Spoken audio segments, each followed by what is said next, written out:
오늘 말씀은 이사야가 이렇게 말한 것은 이란 말씀 나와 있는데, 이렇게 말한 것이 무엇인가 40절에 있는 말씀을 보면 그들의 눈을 멀게 하시고 그들의 마음을 완고하게 하셨다는 말씀이 나옵니다. 우리가 지난주 보았던 것처럼 하나님께서 때로는 우리의 눈을 멀게 하시고 우리의 마음을 완고케 하셔서 주의 말씀을 들어도 깨닫지 못하게 하신다는 말씀을 보았는데, 이 말씀을 잘못 해석하면 우리가 말씀을 듣지 못하는 것은 하나님이 막았기 때문이라 라고도 볼 수가 있겠지만 그러하지 않다고 그랬죠. 왜냐하면 우리가 주의 말씀을 제대로 준비 없이 우리가 그대로 받아들일 때에 감당할 수 없을 때가 많기 때문에 그래요. 우리가 뜨거운 것을 만지려면 장갑을 끼고 만져야지, 장갑을 끼고 만지지 않으면, 장갑을 끼지 않고 만지게 되면 손이 기거나 크게 다칠 때가 있죠. 마찬가지로 주의 말씀은 은혜인데 그 은혜를 받을 때에는 은혜를 받을 만한 준비가 된 가운데 받아야지, 준비가 되지 않는 가운데 받으면 그것이 오히려 해가 된다 그랬죠. 그리고 우리가 자주 하는 말 중에 인정하는 것과 사랑하는 것은 다르다는 겁니다. 주께서 우리를 사랑하시는 것과 우리를 인정하시는 것은 달라요. 어린아이들을, 자녀들을 우리가 사랑하지만 자녀들에게 용돈을 줄 때에 1,000원 혹은 10,000원까지 주는지 몰라도 100만원, 1000만원을 주진 않죠. 사랑하지만 더 많은 걸 주고 싶지만 감당할 수 없다는 거죠. 그러니까 사랑하는 것과 인정하는 것은 다르단 말이죠. 하나님이 우리를 다 사랑하시지만 우리가 믿음 가운데 얼마나 준비되었냐를 보고 인정하신 부분은 달라요. 그러니까 인정받지 못한 이들, 준비되지 못한 이들에게 주께서 은혜를 주신다면 그것은 오히려 그들을 해하기 때문에 오히려 은혜 받지 못하도록 그들로 하여금 깨닫지 못하게 하고 알게 하지 못하고 눈을 멀게 하신다, 그런 말씀을 보았습니다. 그런데 이사야가 이렇게 말할 수 있었던 이유가 무엇일까? 오늘 41절에서 이사야가 이렇게 말하는 것은 주의 영광을 보고 주를 가리켜 말하는 것이라 그랬습니다. 이사야가 어떤 사람이냐면 주의 영광을 본 사람이라 그랬습니다. 그런데 우리가 이 말씀을 잘못 해석하면 너무나 예수 중심으로 해석해서 이사야는 예수님을 이미 보았다라고도 말하는 이들이 있을 수 있습니다. 왜냐하면 우리가 그 유명한 이사야 7장 14절 찬야가 잉타의 아들을 낳으리니 그 이름을 임마누엘 하리라, 이 말씀을 우리가 너무 잘 알고 있기 때문에 이사야는 예수님이 태어날 걸 아셨고 그 얼굴을 보았고 그 영광을 보았다고 해석하는 이들이 있을 수 있습니다. 그런데 우리가 그렇게 해석하게 되면 우리가 말씀을 내 것으로 삼기가 어려워요. 그래서 성경 말씀을 읽을 때에는 이사야가 무엇을 했다는 중요하지만 이 말씀이 오늘 나와 연관이 있느냐 없느냐, 이것이 제일 중요한 거예요. 우리가 말씀을 읽으면서 아브라함 참 좋은 사람이라 박수 탁탁탁 치고 맞춘다면 성경을 읽을 필요가 없잖아요. 우리가 아브라함에게 박수 치려고 말씀 읽는 거 아니잖아요. 아브라함이 신앙생활을 하는 가운데 하나님을 만났듯이 오늘 나도 하나님을 만날 수 있고, 또 아브라함의 모습 속에서 우리의 모습을 찾고 발견하는 것이 중요하단 말이죠. 성경을 읽을 때에는 항상 이 성경이 나와 무슨 관련이 있느냐를 봐야 돼요. 우리가 예수님 믿는 이유가 어디 있을까요? 나를 위해 믿는 거예요. 예수 믿는 게 목사를 위해 믿는 게 아니잖아요. 예수님 믿는 게 베드로를 위하여 믿는 게 아니에요. 나를 위하여 믿는 거예요. 그러면 성경 말씀이 나와 관련이 있어야 돼요. 나와 관련이 없이 어떤 지식을 쌓기 위해서 말씀을 우리가 읽는다면 우리가 말씀을 읽을 때 좀 맥이 빠지게 되겠죠. 다시 봅시다. 이사야는 주의 영광을 보았다는 겁니다. 그럼 우리가 이 말씀을 볼 때에 이렇게 물을 수가 있어요. 그러면 주님께 영광이 없단 말이냐? 영광이 없는데 주님의 어떤 특별한 때의 모습을 보고 주의 영광을 보았단 말인가? 라고 묻는다면 그것도 옳지는 않아요. 주님 자체는 영광스러운 분이기 때문에 그래요. 그런데 주님의 영광을 보았다고 하는 것은 주님이 영광스러운 분인데 주님의 영광을 보았다고 하는 것은 주님을 제대로 보았다는 것이죠. 생각해 봅시다. 뭐 여러분이 소고기가 맛있다, 소고기는 맛있는 고기다 라고 생각해 봅시다. 그런데 소고기를 먹었는데 맛있게 먹었다 그러면 소고기 요리를 제대로 했기 때문에 맛있게 먹는 거지. 소고기가 맛있는 고기인데 요리를 잘못하면 맛없잖아. 모든 음식이 그렇죠. 뭐 가령 뭐 2,000쌀이 맛있다. 근데 그 쌀밥을 먹었는데 맛있다는 것은 밥을 제대로 했기 때문에 맛있는 것이지 2,000쌀을 가지고 밥을 하는데 질게 했다. 그럼 맛이 있을 수가 없잖아요. 그러니까 하나님은 원래 영광스러운 분인데 하나님의 영광을 보았다고 하는 것은 하나님을 제대로 보았다는 것입니다. 우리가 이 말씀이 되게 쉬운 것 같은데 실제로 쉽지가 않아요. 우리가 자녀를 키우다 보면 자녀가 예쁜 줄 모르는 가운데 그럴 때가 있어. 왜냐면 부모들이 자녀 키울 때에 너무 힘들고 치이면 내 자녀가 예쁜 줄 몰라요. 왜냐하면 건강이 안 좋다든가 경제적으로 어렵다든가 시간적으로 여유가 없으면 아기를 키울 때에 이쁘다는 생각보다는 짐이에요. 언제 빨리 커나 뭐 이런 마음이 드는 거죠. 그러니까 우리가 무언가 제대로 본다고 하는 것이 의외로 쉽지가 않다는 거예요. 우리가 하나님을 믿으면서 하나님은 나를 사랑하시는 분으로 보기가 쉬울까? 쉽지 않다는 거예요. 하나님이 내게 은혜를 부어주시는 분이다 라고 우리가 볼 수 있는가? 채를 못 본다는 거예요. 그러니까 우리가 신앙생활 하면서 하나님이 나를 사랑하시고 내게 은혜를 베푸시고 그런 분인데 이것을 제대로 보지 못한 사람이 상당수예요.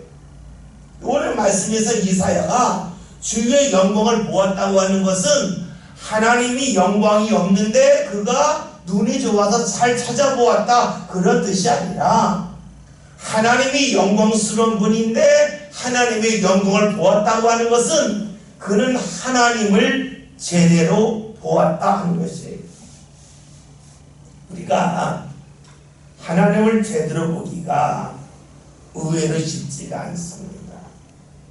또 하나님을 제대로 보았다가 제대로 보지 못할 때도 많습니다. 무슨 이야기냐면 여러분이 무언가 주님 앞에 기도하고 간구하는 것이 있는데 그것이 이루어졌어요.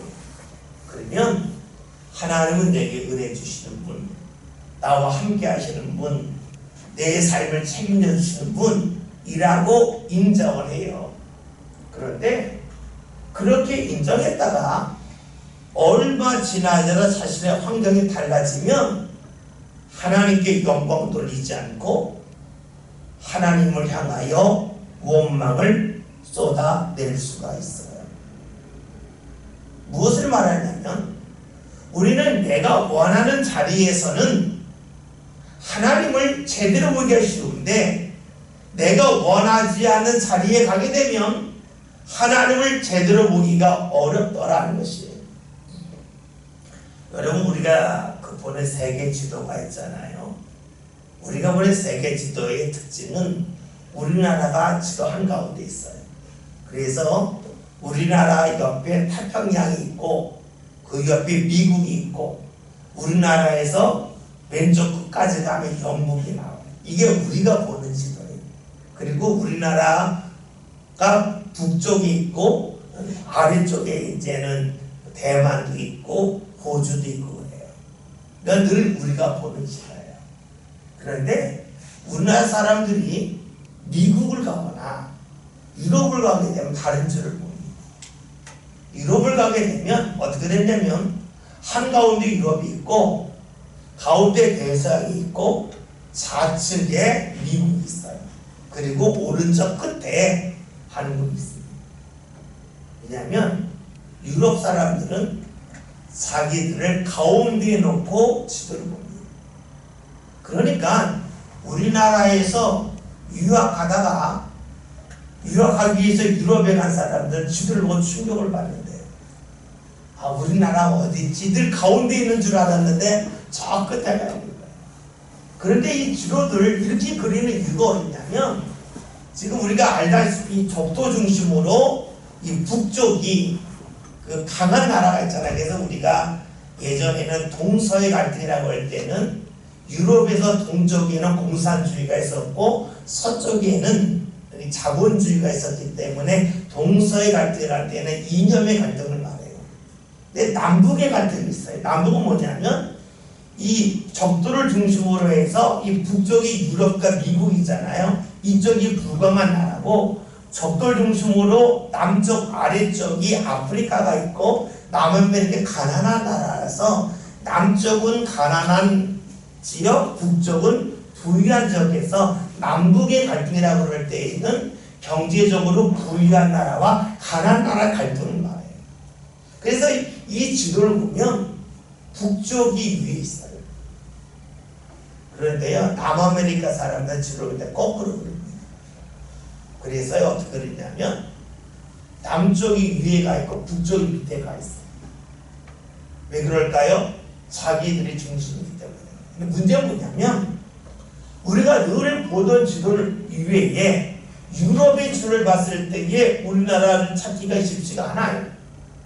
반대로 뭐 브라질이나 아르헨티나에서 지도를 완전 뒤집어놔서 남쪽을 위에 두고 북쪽을 아래에 두고 나서 한국을 찾으려고 그러면 상당히 어렵죠. 왜냐하면 우리나라의 지도 볼 때에는 서울이 위에 있고 부산이 아래에 있는데 그들의 지도를 본다면 뒤집히니까 부산이 위에 있고 서울이 아래에 있는 거예요. 찾기가 어렵죠. 무엇을 말할까요? 우리가 보는 지도가 익숙하면 찾기가 쉬운데 낯선 지도를 보면 우리나라를 찾기가 어려워요. 신앙도 그러다. 내가 늘 보던 자리에서는 하나님의 영광을 찾는 것이 그다지 어렵지 않아요. 그러나 낯선 상황에 이르렀을 때에, 즉 자신이 원하지 않는 상황, 힘든 상황을 마주했을 때에는 하나님을 찾기가 의외로 어렵다는 거예요. 다른 지도에서 한국을 찾기가 어렵듯이 다른 상황에서 하나님을 찾기가 어려워요. 다시 말하면 하나님의 영광스러움을 제대로 보기가 어려울 수 있다는 거예요. 그러니까 헷갈리는 거예요. 그러다 보았더니 하나님을 믿는다 하지만 이사야처럼 하나님의 영광을 보지 못할 수도 있어요. 그때 일어나는 게 뭘까요? 하나님을 향한 원망과 불평입니다. 물론 이것이 나쁘라고만은 말할 수가 없어요. 왜냐하면 지도가 늘 보던 지도에서 한국을 찾는 건 쉬운데 똑같은 지도이지만 뒤집힌 지도, 중심이 달라진 지도에서 한국을 찾기는 어렵죠. 시간이 더 오래 걸리겠죠. 그러나 일정 시간이 지나면 찾을 수 있어요. 신앙도 그래요. 내가 원하지 않는 상황 속에서 하나님의 영광을 바로 찾기가 의외로 어려워요. 시간이 필요합니다. 물론 시간이 많이 걸리느냐, 시간이 적게 걸리에 따라서 그 사람의 믿음의 수준이 나오는 거지만 상황이 달라졌을 때에 즉각적으로 하나님의 영광을 발견하는 사람은 극히 드뭅니다. 이것은 어쩔 수 없는 일입니다. 그런데 끝까지 못 찾는 사람이 있어요. 왜요? 달라졌다. 다시 지도를 봅시다. 지도의 중심이 달라요. 찾기가 어렵지만 찾으려 하면 찾을 수 있어요. 지도의 위, 아래 방향이 달라졌어요. 찾기는 어렵지만 찾으려 하면 찾을 수 있어요. 문제는 우리가 신앙생활할 때에는 찾으려 하면 찾을 수가 있는데 찾는 것을 포기하는 이들이 너무 많다는 데 있다는 거예요. 그래서 하나님의 영광을 제대로 보지 못하는 이들이 너무나 많이 있습니다. 우리 오늘 말씀에서 이사야가 주의 영광을 보았다라고 말씀하고 있습니다. 오늘 우리들에게 필요한 것이 무엇일까요? 내 삶 가운데서 주의 영광을 볼 수 있는 겁니다. 주의 영광을 본다고 하는 것은 내 눈앞에 찬란한 천국과 환상을 보았다 그런 말도 되겠지만, 주의 영광을 본다고 하는 것은 주님이 나를 사랑하신다고 하는 사실을 계속해서 머리에 담고 마음에 담는 것을 말합니다. 주의 영광을 보았다고 하는 것은 하나님이 나를 붙잡고 계시고 나는 알지 못하지만 나를 향한 은혜를 예비하고 계시고 그리로 이끌고 가고 계심을 의심하지 않고 믿는 것이 바로 하나님의 영광을 보는 거라고 말할 수 있습니다. 우리는 자꾸만 영광을 본다 그러면 눈에 무언가 보이는 걸 생각해요. 저는 어렸을 때부터 교회 다녔지만 이런 말씀 많이 들었거든요. 주의 영광을 보라. 근데 너무 어려운 거예요. 주의 영광을 보라는 것이 천국이 열려서 그 자리에 주님이 계신 걸 내가 보았냐, 그렇게 생각을 많이 했거든요. 그런데 못 보잖아요. 물론 보는 사람도 있겠지만 대부분은 못 보는 것 같아요. 그러니까 주의 영광을 본다고 하는 말은 주님이 영광스러운 분인데 주님을 제대로 보았다는 것이고, 주님을 제대로 본다는 것은 다른 말로 하면 주님이 나를 사랑하신다고 하는 것을, 나를 인도하신다고 하는 것을 내가 볼 줄 아는 것이 바로 주님을 제대로 보는 것이고 주의 영광을 보는 것이라고 볼 수가 있습니다. 그러면 우리가 한 걸음 더 나갈 수가 있어요. 주님의 영광을 보는 사람은 주님의 영광이 나와 주님 사이에서만 일어날까? 아니면 다른 사람과의 관계 속에서는 나타나게 하는 거예요. 다시 말하면 주께서 은혜 주실 때에 나한테 직접 주실까? 아니면 직접 더 주시고 다른 사람을 통해서는 주실까? 우리는 알고 있죠. 주님이 내게 직접 은혜 주실 때도 있지만 대부분은 주위 사람들을 통해서 주신다는 거예요. 그러면 주의 영광은 나와 주님의 1:1의 관계 속에서도 주님이 나를 사랑하신다고 하는 것을 보는 것이 된다면, 우리가 주의 영광을 본다고 하는 것은 하나님께서 내 옆 사람을 사랑하고 내 주위에 있는 사람을 이끄심도 내가 볼 줄 아는 것이 되겠죠. 그러면 봅시다. 내가 주의 영광을 보는 사람이라면 어떻게 될까요? 주위에 있는 사람을 볼 때에 그 사람을 귀히 볼 수 있다는 거예요. 내가 주의 영광을 보지 못한다면 주위 사람을 볼 때에 냉정한 판단만 할 거예요. 근데 주의 영광을 보는 사람은 주위 사람들을 볼 때에 하나님이 보시는 방향으로 보기 때문에 좋은 곳을 보려고 하고 사랑스럽게 보려고 하는 것이 생기더라 하는 것이 되겠죠. 왜냐하면 주의 역사는 내 주위에 있는 사람을 통해서도 나에게 임할 것이기 때문에 그래요. 그러기에 주위 사람이 잘 돼야 내게도 임하는 은혜가 있지.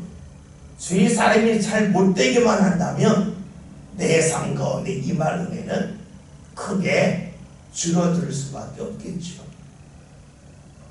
그래서요, 우리가 주의 영광을 본다고 하는 것은 보아야 할 것을 잘 보는 거예요. 주님이 날 살아가신다 하는 것을 보는 것도 되겠고, 내 주위의 사람을 볼 때에도, 내가 경험하는 일을 볼 때에도 그 속에서 가장 좋은 것을 나도 모르게 보려고 한다면 그 사람은 신앙의 사람, 하나님이 영광을 본 사람이라고 볼 수가 있겠죠. 그렇잖아요. 우리가 무언가 어려움을 당할 때에 왜 재수없게 나한테 이런 일이 있어? 라고 말할 수도 있고, 또 때로는 하나님이 이것보다 더 복된 은혜를 주시라고 나로 하여금 더 준비케 하시는구나 라고로 고백할 수가 있어요. 그런데 이 고백이 생각하고 하는 고백도 중요하겠고, 또 때로는 나도 모르게 자연스럽게 나오는 고백일 수도 있어요. 우리가 어려움을 당할 때에 나도 모르게 육두문자 욕이 나오는 사람이 있고, 나도 모르게 주여 라고 고백하는 사람이 있잖아요. 근데 우리가 그런 일을 경험하고 보면, 아, 내가 신앙 가운데 살고 있구나, 어려운데 주여가 나오네, 이걸 본인이 느끼잖아요.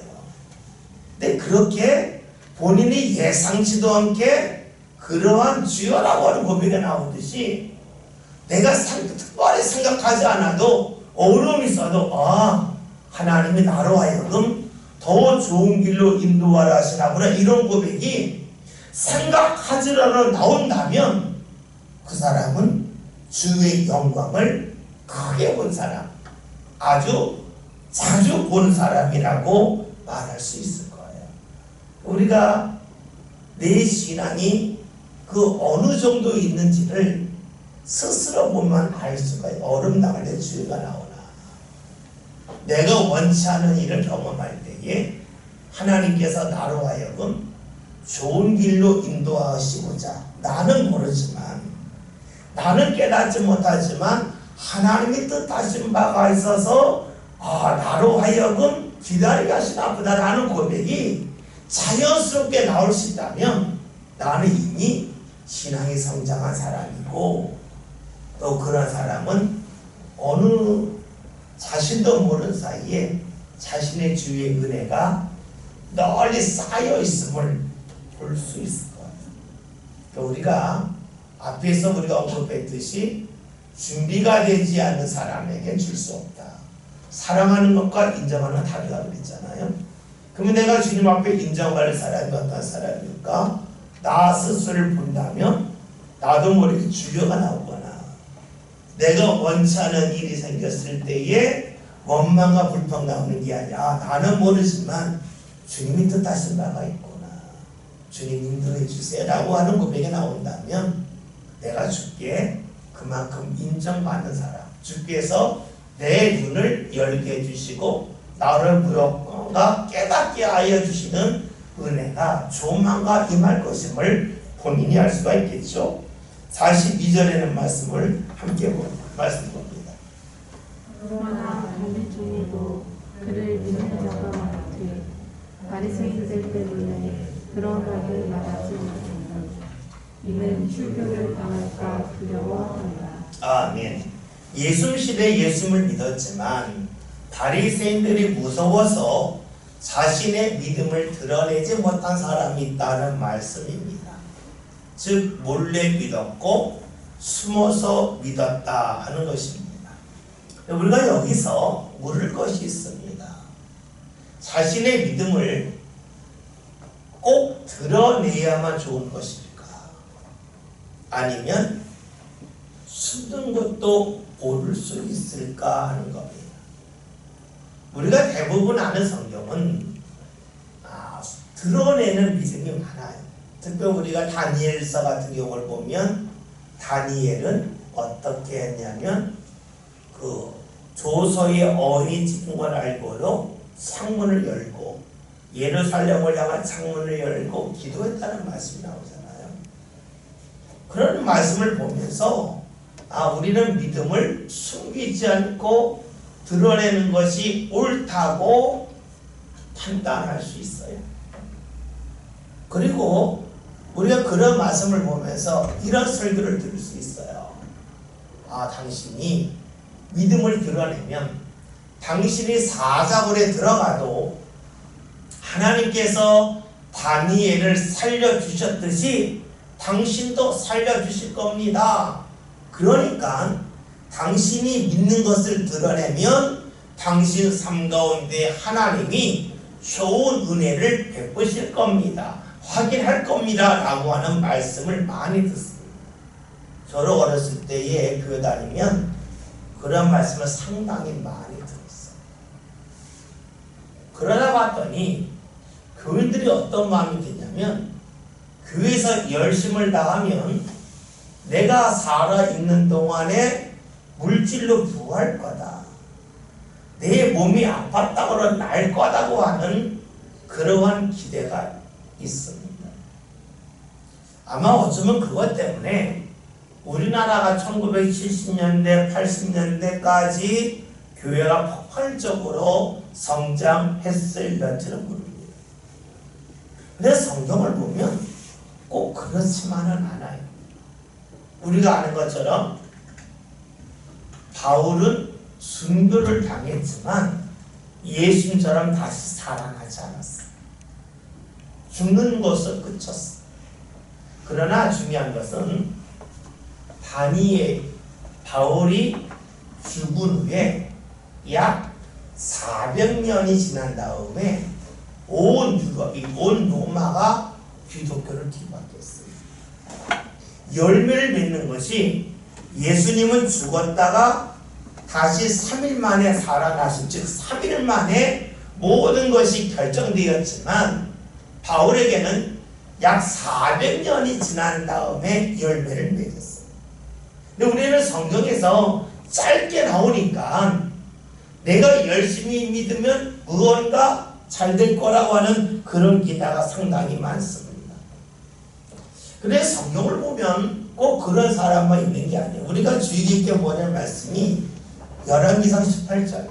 우리가 열왕기상 18장을 보면 아합과 엘리야가 만나는 장면이 나오는데 그 전에 아합을 만나는 오바댜라고 하는 사람이 나와요. 이 오바댜는 성경의 선지자, 예언자 오바댜, 한 장에는 그 오바댜가 아니에요.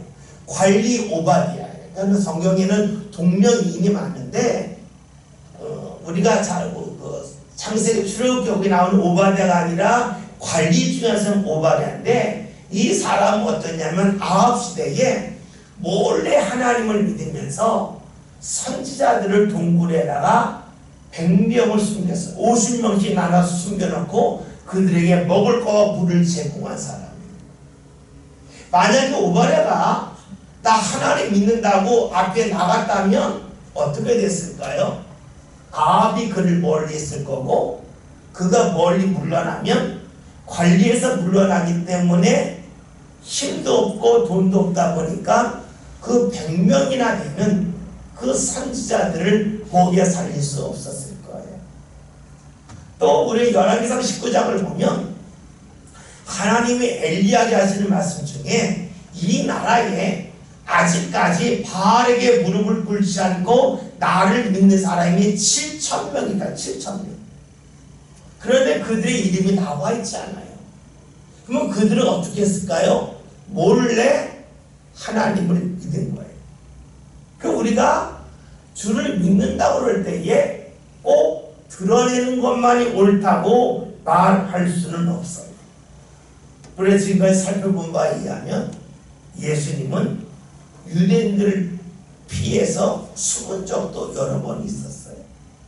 따라서 우리가 믿는 것을 드러냈다, 드러내지 않았다는 것을 가지고 그 사람이 주의 뜻대로 산다, 주의 뜻대로 살지 않는다라고 말하는 것은 바람직하진 않습니다. 중요한 것은 하나님을 믿는 방법이에요. 그 믿는 방법에는 내 방법이 아니라 주의 뜻 가운데 믿는 것이 그 무엇보다 중요하다는 거예요.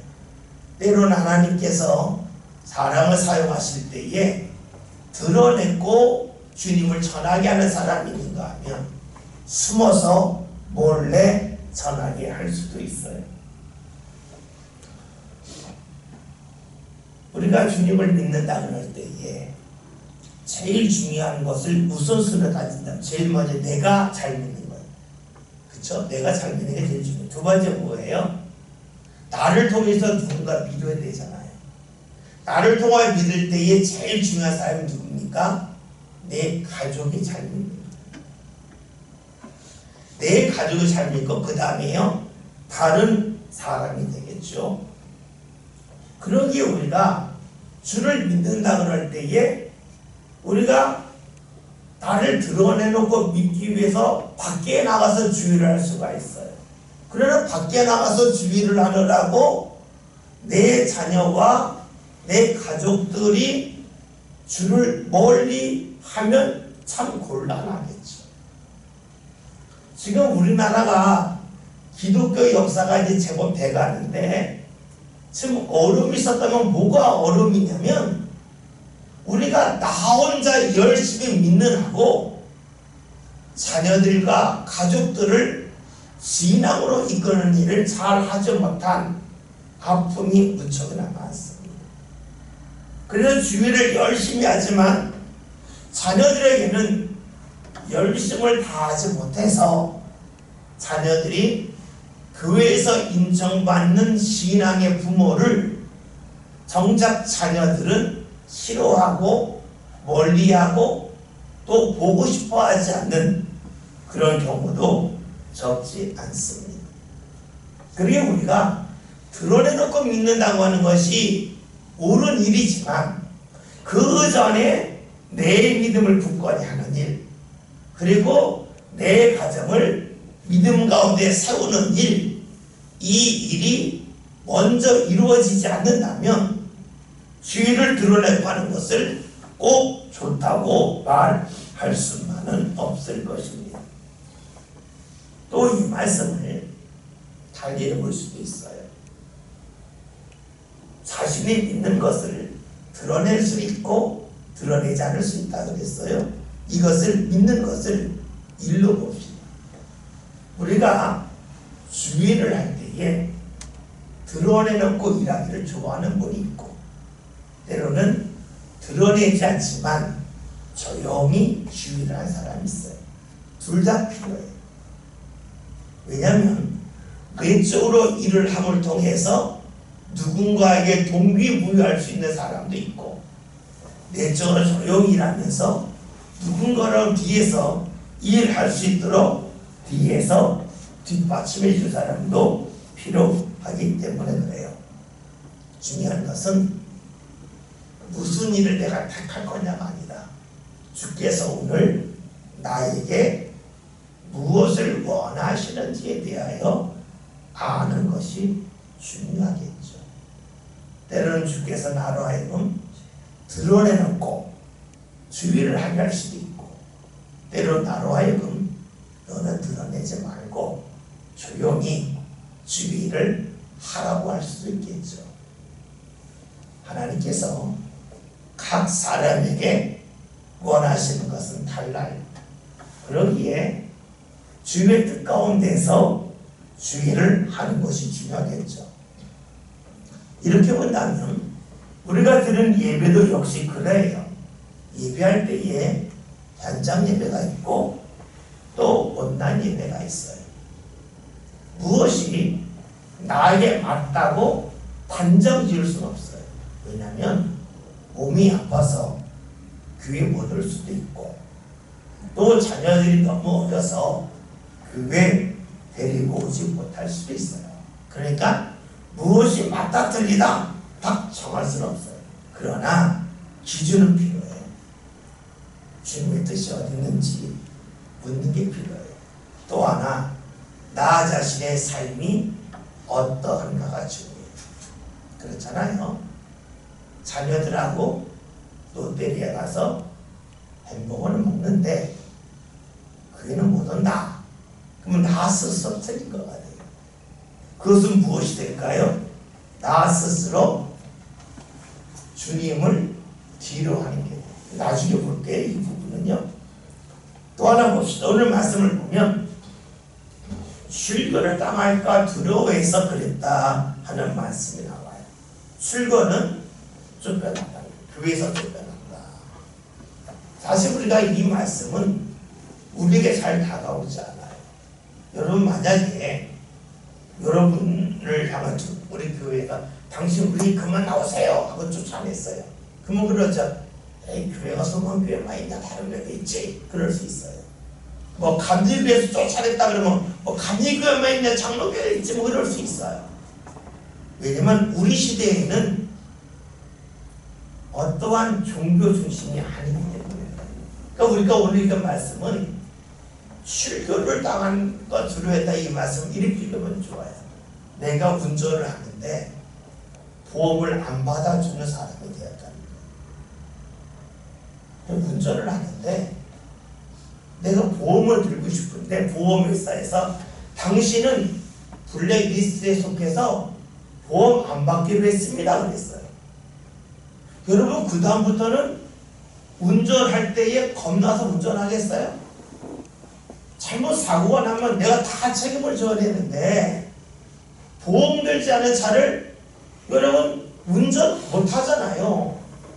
가령 여러분들이 집에 차가 있는데 두 부부 한정으로 보험 들어놨는데 제가 목사가 와서 나 목사인데 저 한번 운전해 봅시다. 그러면 목사님이니까 운전해도 돼 그러게 해서 안 돼요 목사님 보험 안 돼서 못해요. 그렇게 말할 건 아니겠어요. 그러니까 그 당시에 출교를 당한다고 하는 것은 요즘으로 말하면 운전을 하는데 보험을 들 수 없다.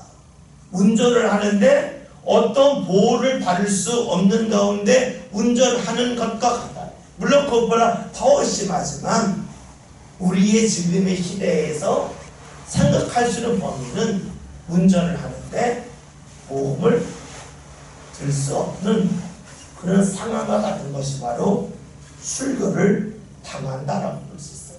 그러니까 사람들이 두려워했다는 것이죠. 43절에 있는 말씀 다 함께 봅니다. 말씀을 봅니다. 그들은 사람의 영광을 하나님의 영광보다 더 사랑하였더라. 아멘. 출교를 두려워해서 믿는 것을 숨긴 사람들의 모습이 어떠하냐 보았더니 사람의 영광을 하나님의 영광보다 더 사랑했기 때문이라 라고 말씀하고 있습니다. 여러분 우리가 여기서 생각할 것이 있어요. 그 뭐냐면 신앙이 뭐냐는 거야. 신앙이 하나님을 믿는 것이 무엇이냐에 대해서 우리가 물을 필요가 있어요. 왜 사람들이 하나님을 믿는다고 하면서도 하나님이 주시는 것이 아니라 사람의 것에 더 매달릴까? 그 이유는 하나님을 믿지만 하나님에 대해 제대로 알지 못하기에 신앙을 잘 몰라서 그래요. 신앙의 기본은요 심은 대로 거두는 데 있어요. 우리가 하나님은 우리에게 은혜 베푸시지만 그 은혜 베푸심은 뭡니까?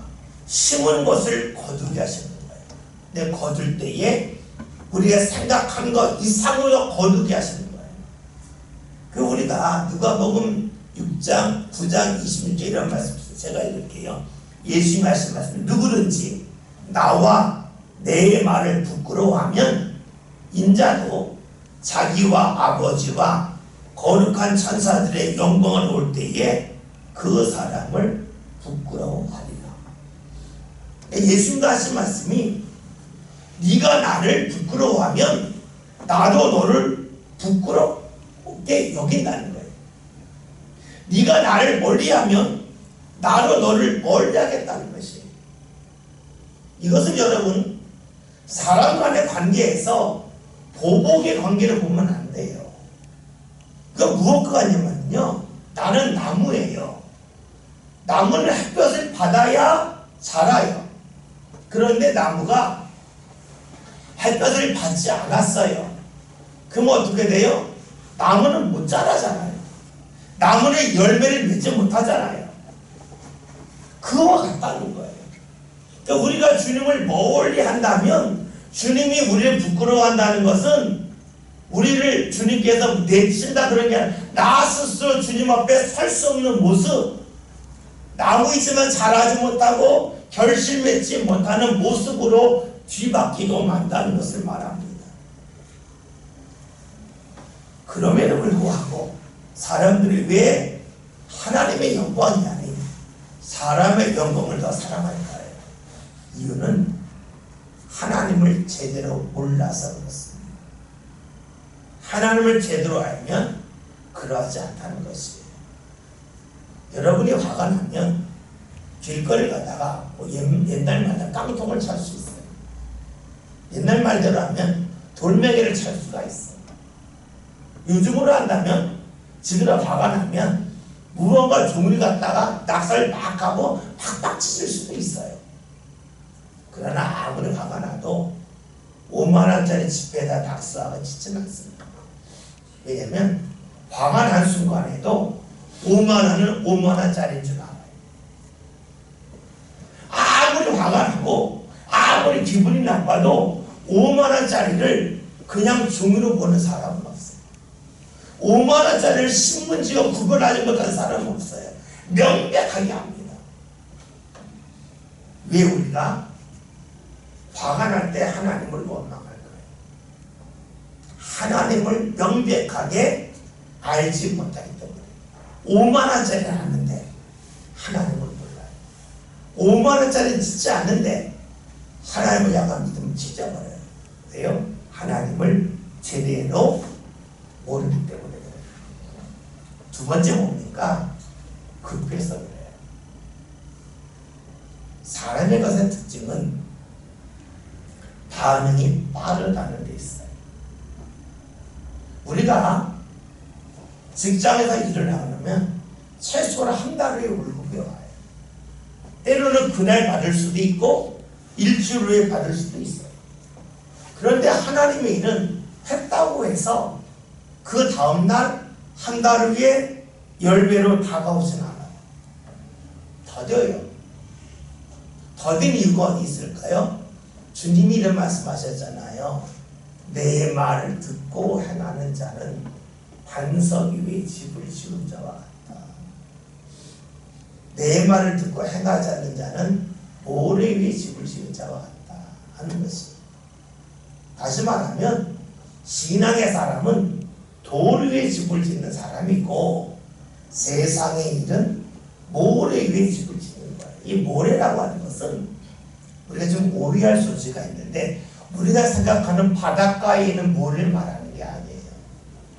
그 모래가 아니라 이스라엘 그 땅에는 그 예루살렘을 딱 넘으면 유대 광야예요. 유대 광야의 특징은 1년에 비가 200mm 정도 올까 말까예요. 그러니까 이 돌 사이에 있는 흙이 딱딱해요. 근데 갑자기 비가 오면 이 비가 막 몰려오면서 있던 모래 흙을 쓸고 내려가요. 그것이 나할이라고 부르는 나할. 나할이 뭐냐면 보통 때는 냇가가 아닌데 비가 오면 냇가가 되는 걸 나할이라고 해요. 그런 지역이 있어요. 그러니까 그런 지역에다 텐트를 치고 집을 지으면 쉽게 짓는데 비가 왔을 때에 이 딱딱해 보였던 것이 빗물에 쓸려 나간다는 거예요. 반면에 반석, 바위에 집을 지으면 비가 와도 쓸려 나가지 않는다는 말씀이죠. 하나님의 일의 특징이 뭐냐?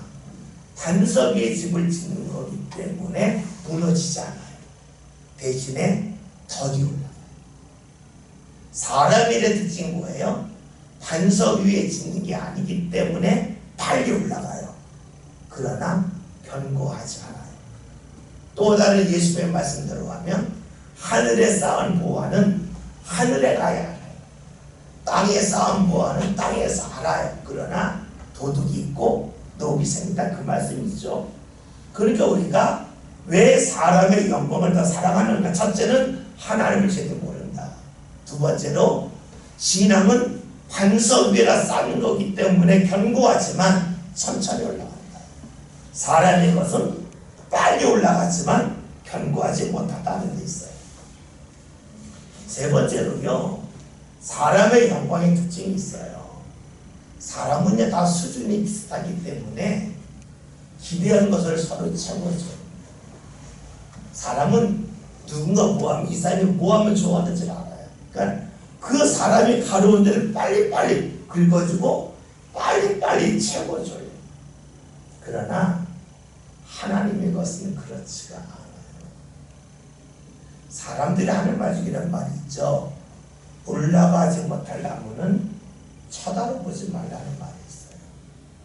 다시 말하면 사람들이 하는 것 속에서는 내가 이 정도 올라가면 최고로 올라갈 거라고 하는 그 임계점이 있어요.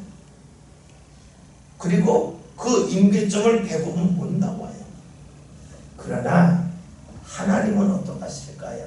그것을 뛰어넘게 하세요. 그래서요, 우리가 사람의 영광을 사랑하는 이유는 내가 알 수 있는 범위에서 무언가 진행되기 때문에 그래요. 반면에 하나님이 하시는 일은요, 내가 생각하지 못한 범위에서 일이 진행이 되니까 나도 몰라요. 내가 이해할 수 없어요. 그러니까 중간에 스스로 포기하고 말 때가 상당히 많습니다. 여러분 보세요. 내가 자녀들하고 교회 가서 예배 있어요. 애들이 오늘 예배에서 좋아요. 이런 말을 평생 몇 번 하겠어요. 거의 안 해요. 오늘 교회 가서 예배하자면 더 가야 돼요. 잠자야 되는데 뭐 이러지 대부분 안 좋아해요. 반면에 자녀 되고 교회 안 가고 놀러 갔다 봐요. 아이를 좋다고 난리치고 뭐 안고 막 그럴 거예요. 뭐예요? 사람의 영광은 결과가 빨리 나와 많이 보여요. 그러나 하나님의 영광은 잘 보이지 않아요. 그러니까 사람들이 하나님의 영광이 아닌 사람의 영광을 더 사랑할 가능성이 많을 수밖에 없어요. 그러나 잊지 맙시다. 사람의 영광은 한계가 있어요. 하나님의 영광은 한계를 뛰어넘는다고 하는 것은 내 능력으로 올라갈 수 있는 자리가 아니라 그 이상의 자리로 주께서 이끌어 주셔요. 사람의 영광을 구하면 내가 올라가야 되지만 하나님의 영광은 주께서 붙잡으시고 이끌고 가시기 때문에 그렇습니다. 오늘 저와 여러분이 신앙생활 하면서 사람의 영광을 구하고 싶은 그런 마음이 많이 들 수 있어요. 그러나 잊지 맙시다. 앞에서 말씀드린 것처럼 사람의 영광의 특징은 빠르지만 견고하지 못하다. 하나님의 영광은 반석 위에 쌓은 거기 때문에 더디지만 견고함을 꼭 잊지 맙시다. 그리고 맨 처음에 들었던 말씀, 하나님의 영광을 보는 것, 이것은 하나님을 제대로 알고 제대로 보는 것입니다. 어떤 신비한 환상을 보는 게 아니에요. 하나님을 제대로 볼 수 있는 그 모습이 저와 여러분 상권에 있으면 좋겠습니다. 지도가 뒤바뀌면 처음엔 찾기 어렵지만 노력하고 시간이 들면 찾을 수 있어요. 상황이 달라지면 당장 하나님을 찾기가 어려울 수 있어요. 누구나 그래요. 그러나 찾으려 하면 찾을 수 있고, 찾으려 하면 하나님을 제대로 볼 수가 있고, 하나님을 제대로 보면 주의 영광을 보는 사람, 그리고 주의 인도함을 받는 사람이 될 수 있을 겁니다. 저와 여러분의 삶이 주의 영광을 볼 수 있는 믿음의 사람이 꼭 될 수 있기를 바라겠습니다.